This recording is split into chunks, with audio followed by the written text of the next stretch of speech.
Rakchi made the remarks in an interview with the Young Journalists Club, YJC, in reaction to the latest report on the U.S. move to pass Trump's phone number to Switzerland so that they would give it to Iran for a direct phone call amid heightened tensions with Tehran. The Iranian official said the international community believes the White House has committed a great mistake by quitting the Iran nuclear deal and exerting pressure on the country to force it into sitting for a new round of talks. Washington should make changes to its policy and behavior towards Iran to find a way out of the current tension it has created for itself. The move doesn't need any mediator or phone number, he was quoted as saying in the interview. Rakchi highlighted the role that the Europeans can play to exert pressure on the U.S. to change its policies towards Iran, saying the U.S. conditions for talks with Iran are ridiculous. Meanwhile, we received conflicting signals from the White House for talks. The U.S. Secretary of State sets 12 conditions for talks, but President Trump reduces them to one condition which has already been met in the Iran nuclear deal,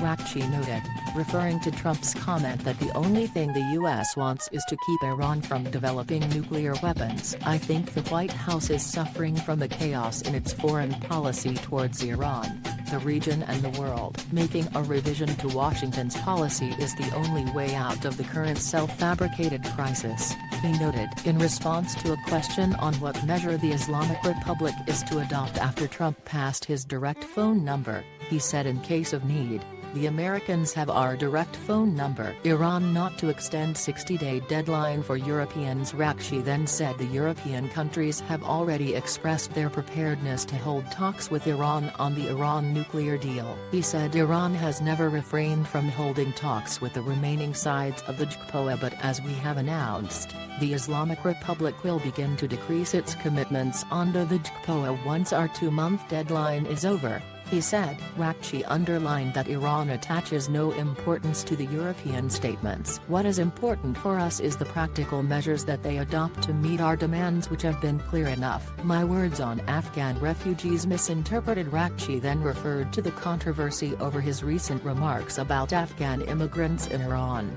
and underlined that Iran is not planning to deport Afghans and that his words on the issue have been misinterpreted. The main issue is that the Western countries and particularly the Europeans should remain faithful to their related commitments. They should pay the costs of refugees in other countries or accept some of them in their own country. Instex's mechanism making slow progress. The Deputy Foreign Minister then referred to the talks underway between Iran and the European countries on the mechanism to keep their mutual trade ties following the U.S. withdrawal from the JCPOA, and said negotiations are still underway. Talks over the instrument in support of trade exchanges, Instex, the special-purpose vehicle devised by the EU to save the Iran nuclear deal, are making good but slow progress, he noted. Last Tuesday, we held our last talks, he noted. According to Araqchi, Instex could be helpful for Iran only if it becomes operational soon and covers all areas and goods under the U.S. sanctions. Unfortunately,